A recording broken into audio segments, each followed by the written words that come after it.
अर्जुन कुंती के सबसे छोटे पुत्र थे। इनके पिता का नाम पांडु था, लेकिन वास्तविक पिता तो इसके इंद्र थे।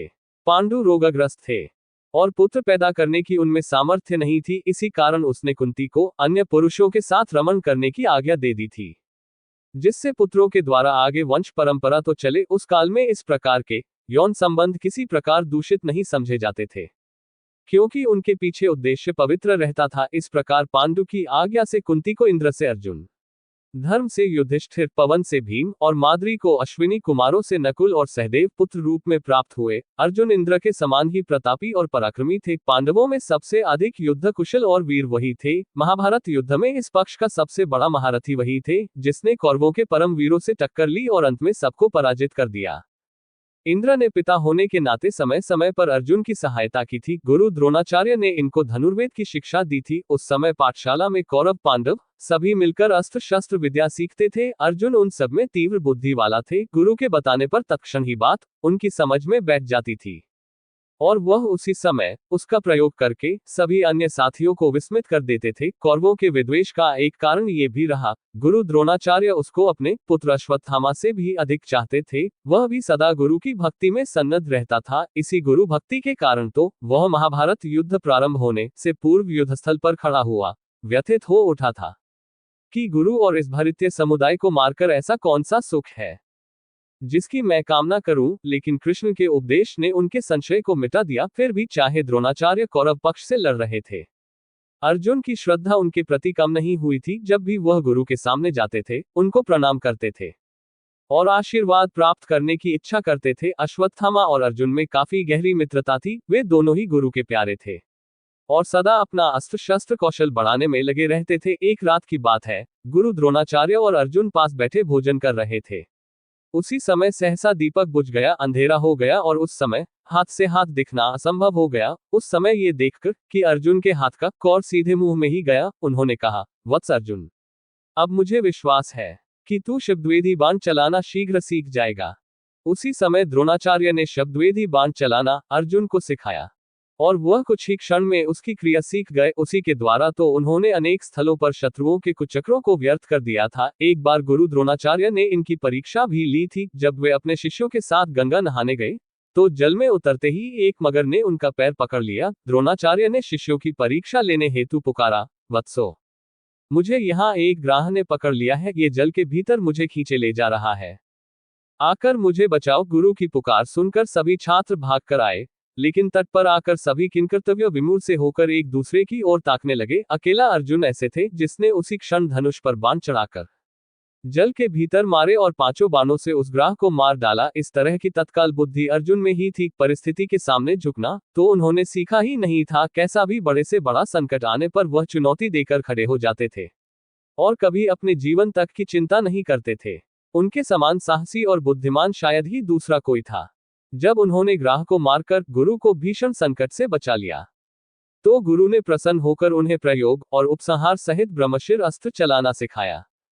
इसी प्रकार की एक और परीक्षा गुरु द्रोणाचार्य ने ली। परीक्षा के लिए एक दिन निश्चित कर दिया। सभी शिष्य अपने साहस और कौशल का दम करते हुए मैदान में आकर खड़े हो गए, लेकिन उन सब में अर्जुन ही सबसे अधिक कुशल और साहसी प्रमाणित हुए और गुरु द्रोणाचार्य ने उनकी हृदय से प्रशंसा की, जिसे सुनकर दुर्योधन के हृदय को धक्का लगा। कौरवों में से कोई योद्धा वह काम नहीं कर पाया था जो अर्जुन ने किए थे। अंत में कर्ण ने आकर वह सारा कार्य कर दिखाया। तब दुर्योधन को कुछ संतोष आया। कर्ण भी अर्जुन की तरह ही वीर और युद्ध विद्या में निपुण थे। उनको तो गुरु भी परशुराम जैसे मिले थे, जिन्होंने अपने अपूर्व पराक्रम से पृथ्वी को 21 बार क्षत्रियों से रहित कर दिया था। वे कभी भी अर्जुन के कौशल की प्रशंसा नहीं करते थे और सदा उसके प्रति एक ईर्ष्या का भाव इसके हृदय में बना रहता था। इसी कारण वह कभी भी पांडव पक्ष में नहीं मिल पाए। उसकी विशेष शत्रुता तो अर्जुन से थी, क्योंकि उसे ही वह अपना प्रतिद्वंद्वी समझता था। सच भी था, अर्जुन के सिवा दोनों पक्षों में और कोई ऐसा योद्धा न था जो बाण विद्या में उन्हें पराजित कर सकता था। अर्जुन ने भी छल से उनको मारा था। अर्जुन के अपार पराक्रम का परिचय हमें उस समय भी मिलता है जब वे कर्मक्षेत्र में गंधर्वराज अंगारपूर्ण का सामना किया था। गंधर्वराज महापराक्रमी था और पहले पहल उसने अर्जुन को इस तरह ललकारा था जैसे पर्वताकार देह वाला एक योद्धा एक साधारण व्यक्ति को ललकारता है। लेकिन महाबली अर्जुन ने शीघ्र ही अपने पराक्रम का परिचय दे दिया। और कुछ ही क्षणों में अपने युद्ध कौशल से गंधर्वराज को विचलित कर दिया, यहाँ तक कि उसने पराजय स्वीकार करके अर्जुन से मित्रता कर ली और उसे चाक्षुषी विद्या सिखा दी, जिसकी प्राप्ति के लिए 6 महीने तक उसको कठोर तपस्या करनी पड़ी थी। गंधर्वराज ने पांडवों को गंधर्व जाति से 100 घोड़े देने का वचन दिया था। उसी की श्रेष्ठ सम्मति मानकर पांडवों ने महर्षि धौम्य को अपना पुरोहित बनाए थे। धनुर्विद्या में अर्जुन ने जो अद्वितीय कौशल प्राप्त कर लिया था, परिचय हमें द्रौपदी स्वयंवर के समय भी मिलता है। राजा द्रुपद की पुत्री द्रौपदी का स्वयंवर होने वाला था। देश विदेश से महापराक्रमी क्षत्रिय कुमार राजकुमारी का वरण करने की इच्छा से आए हुए थे। उस समय पांडव वनवास का समय काट रहे थे। उन्हें भी जब स्वयंवर का पता चला तो कौतूहलवश वे भी द्रुपद की नगरी में आ पहुंचे। शर्त ये थी कि जो कोई योद्धा स्तंभ के ऊपर घूमती हुई मछली की आंख को नीचे तेल में उस मछली की परछाई को देखकर वेद देगा, उसे ही द्रौपदी अपने पति के रूप में स्वीकार कर लेगी। स्वयंवर मंडप में उपस्थित सभी योद्धाओं ने अपना अपना कौशल दिखाया, लेकिन कोई भी उस आंख को नहीं वेद पाया। कौरव भी वहां उपस्थित थे। वे भी प्रयत्न करने के पश्चात लज्जित होकर अपने अपने स्थान पर आ बैठे। जब सभा में चारों ओर निराशा व्याप्त हो गई तो कर्ण ने उठकर अपना बाण उस मछली की आंख के लिए साधा और वह वीर निश्चित ही उसको वेद देते, लेकिन सूत पुत्र होने के नाते उनको क्षत्रिय कन्या के साथ विवाह करने का अधिकार नहीं दिया गया। सभा में चारों ओर उसके विरुद्ध स्वर उठने लगे। स्वयं द्रौपदी ने ही उनका सूत पुत्र कहकर तिरस्कार किया था। किसी को भी ये पता नहीं था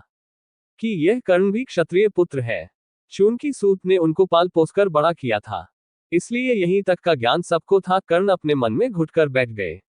तब सबसे अंत में अर्जुन ने अपने धनुष पर बाण साधा और नीचे तेल से भरे कहाड़ में मछली की परछाई देखकर उन्होंने उसकी आंख वेद दी। बस चारों ओर बैठे योद्धाओं के हृदय धक से हो के रह गए। द्रौपदी ने आकर उनके गले में वरमाला डाल दी। इस तरह अपने वनवास के समय भी अर्जुन के पराक्रम के कारण पांडवों को द्रौपदी जैसी श्रेष्ठ पत्नी मिली, जो सदा पांडवों के लिए प्रेरक शक्ति बनी रही।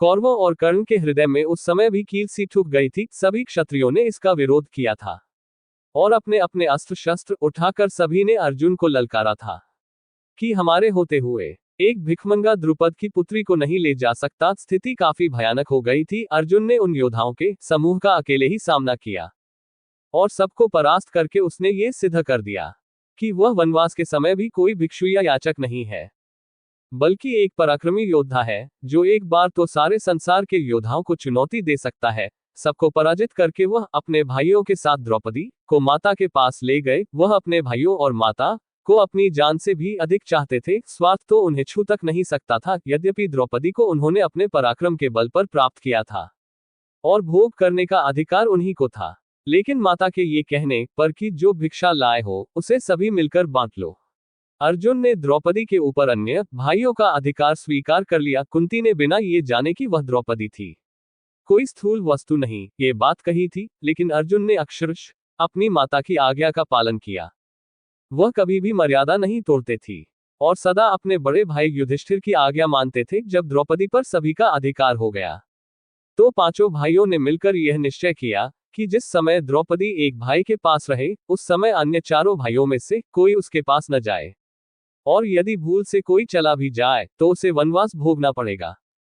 एक समय की बात है, युधिष्ठिर द्रौपदी के साथ एकांत में थे और जहां वे थे वहीं अर्जुन का धनुष रखा हुआ था। एक ब्राह्मण की रक्षा करने के लिए उसको धनुष की आवश्यकता थी, अतः वह नियम तोड़कर अंदर चले गए और धनुष ले आए। इस तरह होने उन्होंने ब्राह्मण की रक्षा तो कर ली, लेकिन जो मर्यादा निश्चित की जा चुकी थी उसको मानकर वह वनवास भोगने चल दिए। वनवास में तीर्थ यात्रा करते समय मध्य देश में उनको नागन्या उलूपी प्राप्त हो गई। उसके साथ सहवास करके उसने एक पुत्र उत्पन्न किए थे, जिसका नाम बभ्रुवाहन था। यह बालक अभिमन्यु की तरह ही महापराक्रमी था। अपने पिता अर्जुन को न पहचानकर जब उसने उन्हीं से युद्ध किया था, तब एक बार तो अपने पराक्रम से अर्जुन को भी मूर्छित करके उन्हें युद्धस्थल पर पटक दिया था। इसी वनवास काल में ही अर्जुन की श्री कृष्ण से भेंट हुई। जब वह पश्चिम में प्रभास क्षेत्र में पहुंचे तो श्री कृष्ण भी द्वारिका से आए थे। कृष्ण ने उसे द्वारका चलने का निमंत्रण दिया तो वे द्वारका आ गए। नियम का पालन करते हुए अर्जुन नगर के भीतर नहीं घुसे, बल्कि रेवतक पर्वत पर ही ठहर गए। वहीं बलराम तथा यादवगण प्रमुख व्यक्ति उनसे मिलने आए। कुछ दिन तक वे वहीं रहे। इसी बीच में एक उत्सव हुआ जिसमें उन्होंने कृष्ण की बहन सुभद्रा को देखे। उसके रूप और लावण्य को देखकर वह उस पर मोहित हो गए। कृष्ण उनके हृदय के भाव को जान गए और सुभद्रा के लिए योग्य वर समझकर उन्होंने उन्हें सुभद्रा का हरण करने की सम्मति दी।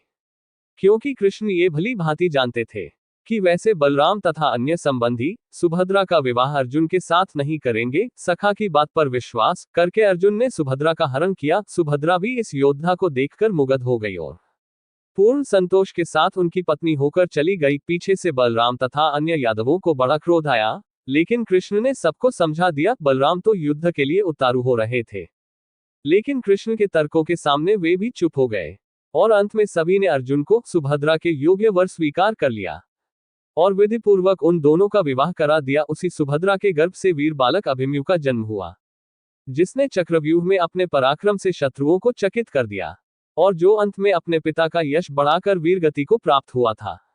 अर्जुन अपने सम्मान की चिंता नहीं करते थे, दूसरों की मान मर्यादा की भी चिंता रहती थी। उन्होंने इंद्र के विरुद्ध अग्नि की मान मर्यादा की रक्षा की थी और उसी से उन्हें कपिध्वज नाम का दिव्य रथ और गांडीव धनुष प्राप्त हुआ। अग्नि ने इंद्र के दंभ को चूर करके खांडव वन को भस्म कर दिया। उसमें से केवल मय नाम का असुर, तक्षक नाग और 4 शार्दूल पक्षियों के सिवा कोई जीवित नहीं बचा। चूंकि अर्जुन ने मय को प्राणदंड दिया था, इसलिए उसने अपनी कला से पांडवों के लिए 1000 खंभों का विलक्षण सभा भवन बना दिया। इसमें उसने कैलाश और मैनाक पर्वत से मूल्यवान मणियां लाकर लगाई थी। देवदत्त नाम का शंख भी मैंने ही अर्जुन को दिया था। अर्जुन महान विजेता थे, उसने अनेक राजाओं को जीतकर इतना धन वसूल किया था कि उससे पांडवों ने बड़ी धूमधाम के साथ राजसूय यज्ञ किया। उस यज्ञ में सभी प्रमुख योद्धा और आचार्यगण उपस्थित थे। श्री कृष्ण को उस यज्ञ में सबसे अधिक सम्मानीय महापुरुष माना गया था। राजसूय यज्ञ का ये समय पांडवों के ऐश्वर्य और समृद्धि का समय था, लेकिन बाद में युधिष्ठिर के जुए में हारने के पश्चात इनके जीवन का संकट काल शुरू हो गया। अर्जुन अपने ज्येष्ठ भ्राता का इतना सम्मान करते थे कि अपना सब कुछ हार जाने के पश्चात जब युधिष्ठिर ने अपने भाइयों और पत्नी को दांव पर लगा दिया, तब भी अर्जुन ने इसका विरोध नहीं किया। यहां तक कि दुःशासन ने जब भरी सभा में द्रौपदी को नंगा करने का साहस किया, उस समय भीमसेन भी विचलित हो उठे थे, लेकिन अर्जुन अपने अग्रज की ओर देखकर चुपचाप बैठे थे। वह धीर बुद्धि थे, कभी उतावला होकर कोई कार्य नहीं करते थे। उस समय युधिष्ठिर के वचन का सम्मान करके वे चुप थे, लेकिन मौका आने पर एक एक महारथी से द्रौपदी के अपमान का बदला लिया। वह दूरदर्शी भी थे, आगे क्या करना है उसके लिए पहले से ही योजना बनाना वह प्रारंभ कर देते थे। वनवास के समय में उन्हें यह आशंका हो गई थी कि कौरवों का हृदय मैला है, वे वनवास के पश्चात भी राज्य का थोड़ा भी हिस्सा नहीं देंगे। युद्ध के द्वारा ही उनसे अपना अधिकार प्राप्त किया जा सकता है। ये दृढ़ संकल्प लेकर वे अपनी सामर्थ्य बढ़ाने के लिए प्रयत्न किया। धर्मराज से ये वह जगत प्रकाशक विद्या सीखी जो उन्होंने व्यास जी से प्राप्त की थी। इसके पश्चात दिव्य अस्त्रों की प्राप्ति के लिए वह तपस्या करने चल दिए। हिमालय और गंधमादन पर्वत को लांघ कर वह कैलाश पर्वत पर आए। वहां एक वराह के ऊपर उनका एक किरात से झगड़ा हो गया। दोनों मरे हुए वराह को अपना बतलाते थे। अंत में युद्ध हुआ। किरात ने अपनी कला से अर्जुन का सारा पराक्रम हर लिया। इस तरह अपने को निर्बल पाकर अर्जुन को आश्चर्य होने लगा और फिर एक क्षण में ही किरात की अलौकिक शक्ति का अनुमान लगाकर उसने उसको प्रणाम किया और उसे प्रसन्न करके उससे पाशुपात अस्त्र प्राप्त किया। वह किरात और कोई नहीं, स्वयं वेश बदले हुए भगवान शिव थे। इस प्रकार उन्होंने अर्जुन के बल की परीक्षा ली थी। इससे ये पूरी तरह स्पष्ट होता है कि अर्जुन परिस्थिति को ठीक तरह पहचानकर उससे लाभ उठाने वाला बुद्धिमान योद्धा थे। वह ऐसा मूर्ख क्षत्रिय नहीं थे जो अपने पराक्रम का सही अनुमान न लगाकर व्यर्थ का दंभ भरा करते हैं। पाशुपात अस्त्र प्राप्त करके वह आगे बढ़े तो उसे इंद्र का सारथी मातली रथ लिए हुए मिला। गंगा में स्नान करके वह रथ पर बैठ गए और अमरावती पहुंच गए। वहां इंद्र ने उनका बड़ा स्वागत किया और अपने साथ ही आसन पर बिठा लिया। यहाँ उसने 5 वर्षों तक अनेक दिव्यास्त्रों की संचालन क्रिया सीखी। उसी समय चित्रसेन गंधर्व उनके मित्र हो गए, जिसे उसने नाचना गाना आदि सिखाया, जो मत्स्य नरेश विराट के यहाँ काम आया। देव सभा में उर्वशी नाम की महासुंदरी अप्सरा आया करती थी, जिसको अर्जुन वंश माता के रूप में देखा करते थे। उनके हृदय के भाव को न जानकर चित्रसेन ने समझा कि वह उसके सौंदर्य पर मोहित हो गए हैं, इसीलिए उसने एक दिन उर्वशी को उनके पास भेज दिया। उर्वशी अपना कामुक रूप लेकर उनके पास पहुंची और सहवास के लिए इच्छा प्रकट करने लगी। अर्जुन के तेजस्वी रूप को देखकर वह काम से पीड़ित हो रही थी। उसने अर्जुन को अपने साथ रमण करने की इच्छा जताई। ये सुनकर अर्जुन ने चौंक कर कहा, उर्वशी, आप तो हमारी वंश माता हैं, फिर मैं ऐसा पाप कार्य कैसे कर सकता हूँ? आपकी यह धारणा मेरे विषय में गलत है। कि मैं आपके प्रति कामासक्त हूं, मैं तो आपको पूज्य मानकर आपका सम्मान करता हूं। अर्जुन की इस बात को सुनकर भी उर्वशी की काम पीड़ा उतनी ही बनी रही, और उसने कहा, छोड़ो इस धारणा को वीरवर, आओ मेरी काम पीड़ा को शांत करो। जब उर्वशी के कई बार कहने पर भी अर्जुन तैयार नहीं हुए, तो उसने क्रुद्ध होकर उन्हें नपुंसक हो जाने का शाप दिया। उसके लिए निश्चित अवधि थी, आगे चलकर यह शाप ही अर्जुन का सहायक बना, और अज्ञातवास के समय इसी के कारण विराट के यहाँ उनका रहना संभव हुआ। बृहन्नला बनकर वह उत्तरा को नाचना गाना सिखाते रहे, और इस तरह अपना वह सारा समय काटते रहे। इंद्र से अनेक दिव्यास्त्र प्राप्त करके अर्जुन बद्री वन में नर नारायण के आश्रम में पहुंचे। अन्य पांडव भी वहीं प्रतीक्षा कर रहे थे। आकर वे अपने भाइयों को अपनी यात्रा का सारा विवरण सुनाया, और जो दिव्यास्त्र प्राप्त किए थे उनका परिचय दिया। अर्जुन स्वार्थी और संकुचित मनोवृत्ति के मनुष्य नहीं थे, उसका हृदय उदार और क्षमाशील था। यद्यपि कौरवों ने उनका और उसके भाइयों का अनिष्ट कर दिया था, और उसकी पत्नी का अपमान किया था, लेकिन भाई के नाते फिर भी अर्जुन ने एक बार गंधर्वराज चित्रसेन से युद्ध करके दुर्योधन आदि को छुड़ाया। चित्रसेन उनके मित्र थे, लेकिन एक बार उसने भाइयों के पीछे इस मित्रता की भी चिंता नहीं की। दुर्योधन फिर भी कठोर और ईर्ष्यालु बना रहा, लेकिन अर्जुन को इसका विशेष खेद नहीं हुआ, क्योंकि वह तो कर्तव्य की श्रेष्ठता में विश्वास करने वाले व्यक्ति थे। कर्तव्य से प्रेरित होकर कठिन से कठिन कार्य करने की क्षमता उनमें थी। इसी प्रकार कर्तव्यपरायणता का परिचय उसने उस समय दिया था, जब वह अज्ञातवास के समय राजा विराट के यहाँ ठहरे हुए थे, और कौरवों ने विराट के ऊपर आक्रमण कर दिया था। झूठा दम भरने वाला उत्तर उस समय अर्जुन को सारथी बनाकर युद्ध के लिए ले गया था, लेकिन वह कौरवों की सैन्य शक्ति देखकर डरकर भागने लगा। तब अर्जुन ने उसे रोककर कौरवों का स्वयं सामना किया और उन्हें परास्त किया। राजा विराट के प्रति अपने कर्तव्य का वे इसी तरह पालन कर सकते थे, इसलिए अपने भाइयों का भी सामना किया। इससे स्पष्ट हो जाता है कि अर्जुन को किसी व्यक्ति विशेष से लगाव नहीं था, बल्कि कर्तव्य, न्याय और सत्य की भावना ही उनके जीवन के लिए प्रेरक शक्तियां थी। फिर भी अभिमान उनको छू तक नहीं पाया। बड़े से बड़ा कार्य करके भी वह अपने पराक्रम की डींग नहीं मारते थे। दूसरों को प्रशंसा करते हुए सुनकर भी वह कुछ नहीं बोलते थे। अर्जुन नम्र और विनयशील भी थे। वह श्री कृष्ण के पूछे बिना कोई कार्य नहीं करते थे, और उन्हें अपना सच्चा सखा मानते थे। कृष्ण ही उनके विजय के आधार थे। यदि उनको ऐसा सारथी नहीं मिलता, तो शायद वह कौरवों की उस विशाल सेना को नहीं जीत पाते, जिसमें भीष्म, द्रोण, कर्ण जैसे महारथी युद्ध कर रहे थे। कृष्ण की नीति निपुणता से ही उन्होंने भीष्म पितामह को धराशायी किया। उन्हीं की चाल से गुरु द्रोणाचार्य को उन्होंने पराजित किया, और उन्हीं की सूझ के बल पर कर्ण जैसे योद्धा को मार गिराया। इन तीन पराक्रमी सेनापतियों से टक्कर लेना मामूली काम नहीं था, लेकिन अर्जुन से अपनी सामर्थ्य और शक्ति के बल पर इनका सामना किया, और इन सबको धराशायी करके विजय का शंख बजाया। कृष्ण ने अनेक बार उसके जीवन की भी रक्षा की थी। पहले पहल तो भीष्म जैसे पराक्रमी से ही उनका बचना कठिन था, फिर कर्ण तो उनको जीवित कभी नहीं छोड़ता। जब उसने सर्प के विष में बुझा बाण उनकी ओर लक्ष्य करके मारा था, और यह घोषणा की थी कि अर्जुन मारा गया, तब श्री कृष्ण ने ही घोड़ों पर बिठाकर रथ को नीचा किया था, जिससे वह भयानक बाण अर्जुन का मुकुट काटकर ही निकल गया था, नहीं तो उस दिन उनके जीवन का अंत था। इस तरह अनेक स्थलों पर हम अर्जुन के जीवन में कृष्ण की महत्ता पाते हैं। कृष्ण के उपदेशों के फलस्वरूप ही वह निष्काम कर्मयोगी हो पाए थे।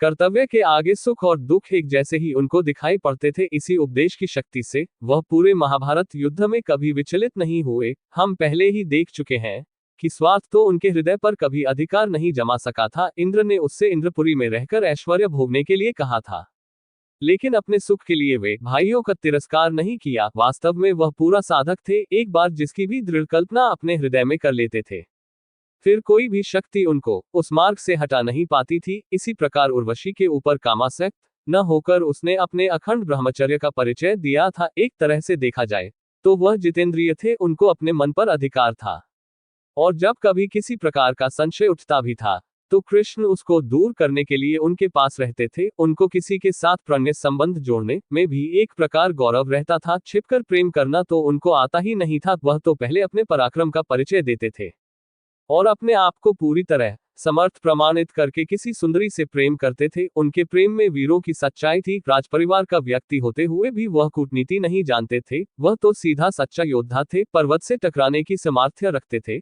लेकिन साम, दाम, दंड, भेद पूर्ण नीति में निपुण नहीं थे। इसके लिए तो कृष्ण ही सदा उसको मार्ग दिखाया करते थे। वे तो इतना सीधे थे कि स्वयं अपने समर्थक धृष्टद्युम्न से ही इस आधार पर उलझ पड़ते थे कि उसने द्रोणाचार्य को मारा था। यद्यपि द्रोणाचार्य के वध के पीछे सारी चाल तो कृष्ण की थी, धृष्टद्युम्न ने तो उस चाल के बाद द्रोणाचार्य को केवल मार डाला था और फिर द्रोणाचार्य का मरना पांडवों के हित में ही था।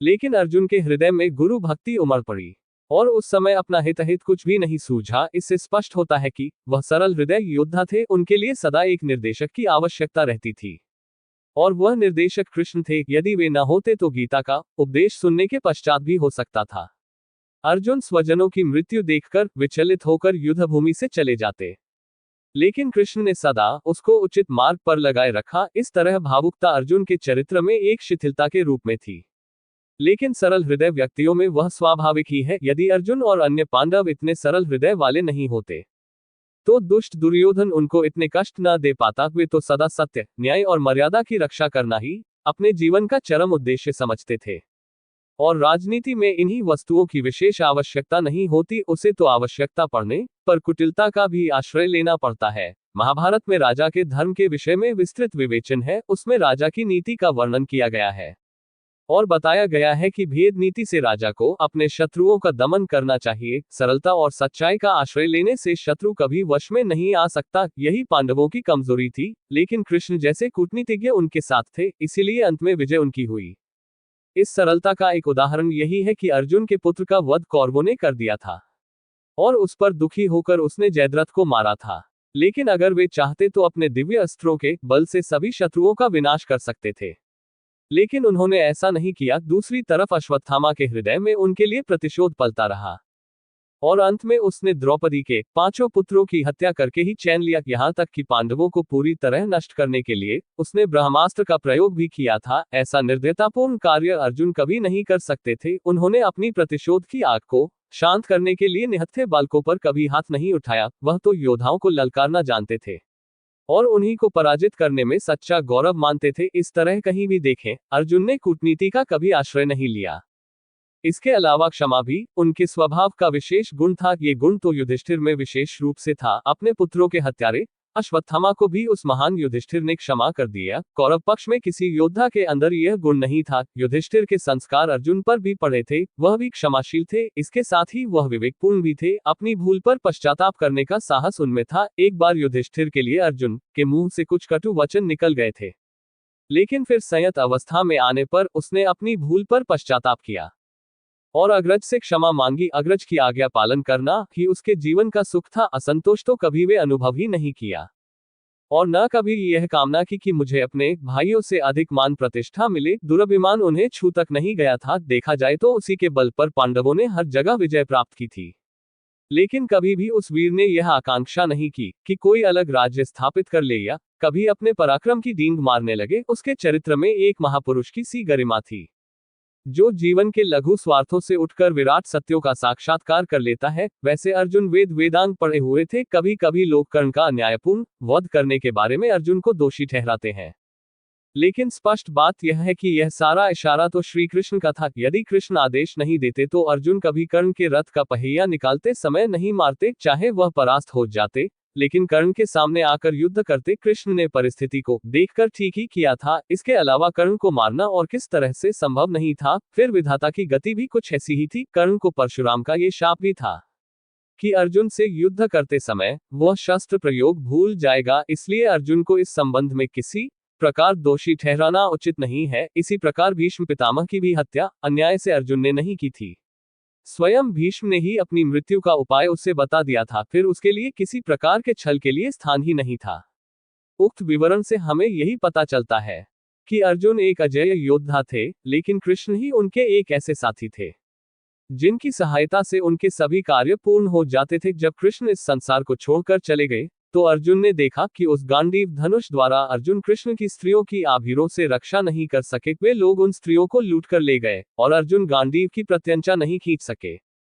वह वृद्ध और दुर्बल हो गए थे। उस समय उनका ये अहंकार भी टूट गया था कि वह एक अदम्य और अजेय योद्धा है। वह उसी निर्जन वन में अपने साथी और गुरु कृष्ण की याद में विलाप करने लगे थे। महाभारत युद्ध के 36 वर्ष पश्चात सभी पांडव हिमालय की ओर चले गए और वहीं गलकर इस संसार से सदा के लिए उठ गए। इस तरह महाभारत के इस परम योद्धा की जीवन यात्रा समाप्त हुई। दोस्तों, वीडियो पसंद आई हो तो वीडियो को लाइक करें, ज्यादा से ज्यादा शेयर करें, और यदि आप हमारे चैनल पर नए हो तो हमारे चैनल को सब्सक्राइब जरूर करें। धन्यवाद।